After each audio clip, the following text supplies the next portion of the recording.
The sweetness of liberation. The believers come home to the promised land. After the Treaty of Hudaybiyah, the Muslims would continue promoting Islam in the surrounding areas of Medina. Over the last few years, many tribes embraced Islam.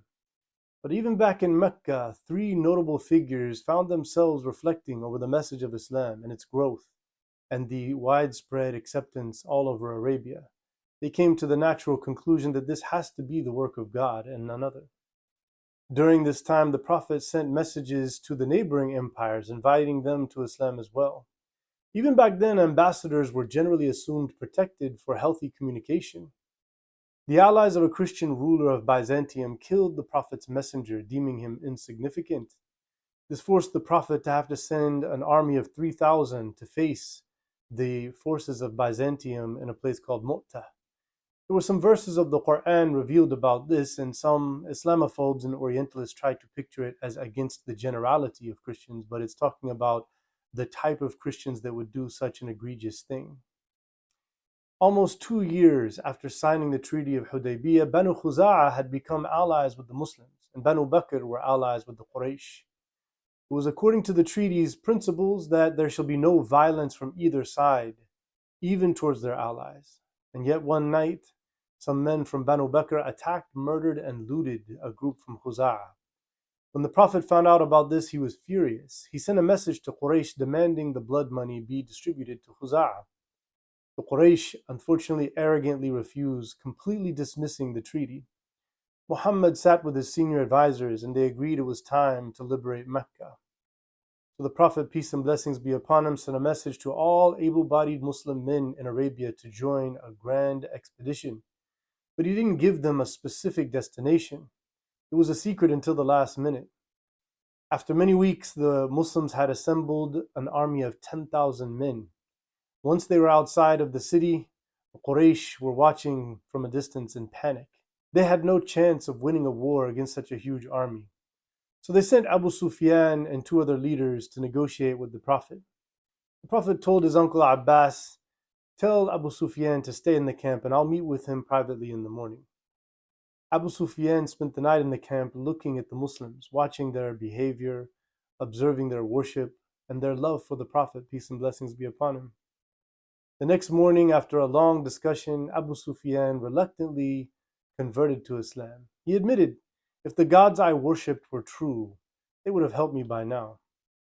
Abu Sufyan went back to Mecca that day and told everyone the Prophet, peace and blessings be upon him, has promised them safety, and that the Muslims are not there for revenge. Later that morning, the Prophet divided the army into 3 groups, and they entered the city from all 3 directions of Mecca. 10,000 Muslims, all dressed in white, entering Mecca after 8 years of exile. The Prophet, peace and blessings be upon him, entered the city with humility, thankful for his blessings. The Prophet declared that whoever enters the Kaaba sanctuary is safe, and whoever remains in their home will also be safe. He even honored Abu Sufyan by announcing, "Whoever enters the house of Abu Sufyan is safe." In the end, the transfer of power was a peaceful transfer.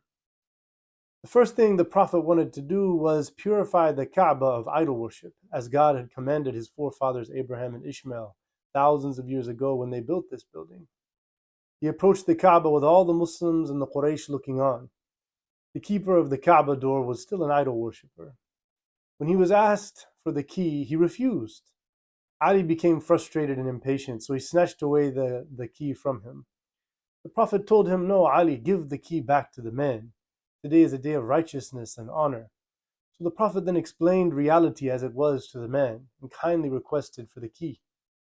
The man was so amazed by the Prophet's demeanor and character, he accepted Islam right then and there. The Prophet, peace and blessings be upon him, entered the Kaaba and tossed out the idol. Crash!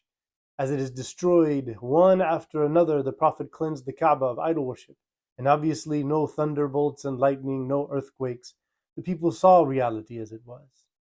Throughout this process, the Prophet was declaring the verse from chapter 17, verse 81, "The truth is now clear, falsehood is eradicated, as it should be by nature." When the Kaaba was returned to its Abrahamic foundations, the Prophet asked Bilal to climb atop the Kaaba and make the call for Salah. It was time for the prayer. Almost 20 years ago, Bilal was the slave of Umayyah bin Khalaf, and he was almost tortured to death for declaring the oneness of God. Now he stands as a slave of God, elevated above all others in Mecca, standing on top of the holy sanctuary of the Kaaba. And this was the honor in reviving the Abrahamic covenant, founder of Mecca. The Prophet Muhammad, peace and blessings be upon him, then addressed the Meccans, "What do you think I will do with you?"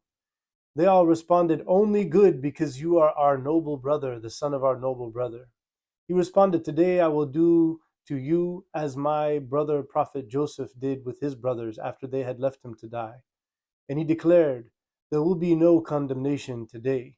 May God forgive you all, and He is the most merciful of all." Realizing that the idols never helped them, and seeing the Prophet's character, and finally paying attention to the Quran, many Meccans would embrace Islam over the next few days. The Prophet called people to meet him, ironically, on the hill of Safa. It was on this hill some 20 years ago that he originally announced his prophethood, and was completely rejected and mocked by the Meccans at that time. Divine intervention was complete.